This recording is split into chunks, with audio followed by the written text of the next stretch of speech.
guys, it's Ashley K. Thanks so much for jumping on this quick video.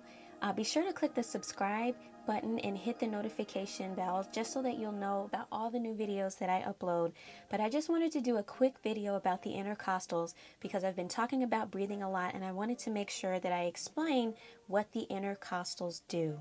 I've been talking about deep, low, silent breathing, posture, how breathing impacts so much. So I just wanted to do a quick video about the intercostals. So let's dive right into it. So there are intercostals in between your rib cage, as you can see on this picture. So the intercostals are muscles that are in between the rib cage. There are external intercostals on the outside, and they help to lift the rib cage up to expand it when you inhale, right? Then there's the internal intercostal muscles that bring it down. So when you regularly breathe for like everyday life, like your rib cage expands and then it goes back in. It expands and it goes back in, right? It's just breathing in, breathing out, inhale, exhale. Now for breathing for singing, it's a little different because instead of just the regular exhalation, we're going to have something that's called controlled exhalation. So instead of breathing in and then the internal intercostals bringing the rib cage right back down, we're going to have a little bit of a not a fight, but we don't want the internal intercostals to bring down the rib cage so quickly. Okay, so instead of them going up, instead of the rib cage expanding and then coming right down, they're going to expand and then it's going to slowly go back down to its original position. And so in order for that to happen, the external intercostals are going to give a little bit of a tug of war kind of thing. And that's actually exactly how one of the books that I love talks about. And it's the book that I talk about all the time, you guys, The Diagnosis and Correction of Vocal Faults by James C. McKinney. And on page 55, where it's talking about breathing and breath control and breath support and all of that, it says when phonation is initiated, that's singing, the balance is tipped in favor of the breathing out mechanism so that the breath pressure may be supplied to the vocal cords.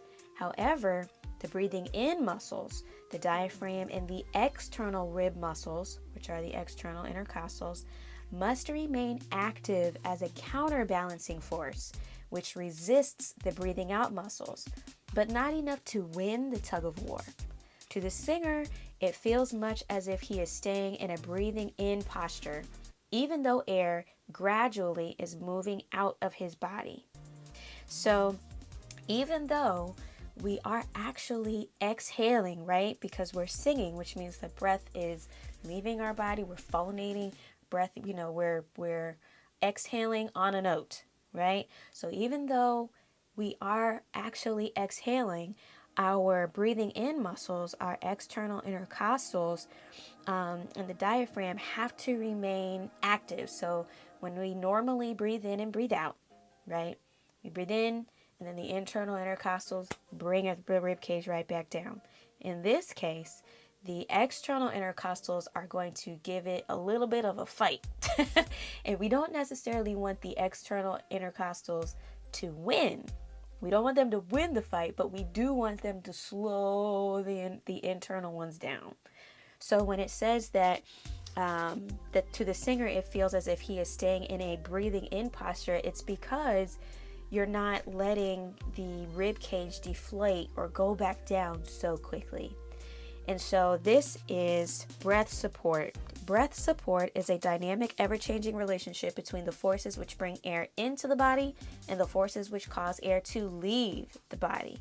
So let's try something really quick. If you put your hands, both of your hands, on your rib cage, both sides, with your thumbs in the back and your other fingers in the front, and you inhale, you'll feel your rib cage expand. So you'll feel that the rib cage is expanding, and then when you exhale, you'll feel that it goes right back down, right? So this time, you're going to inhale and then exhale on a hissing sound. And just try this. You can try this, whenever you have some time. But you're going to inhale Then you're going to exhale in a hissing sound. Now, when you do this, you are going to try to be aware of those external intercostals and what they're doing.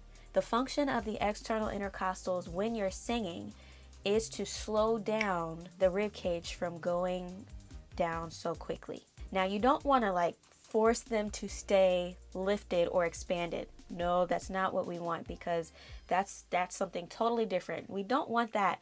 We do want it to actually go back down to its rested position. We just don't want it to do it so fast.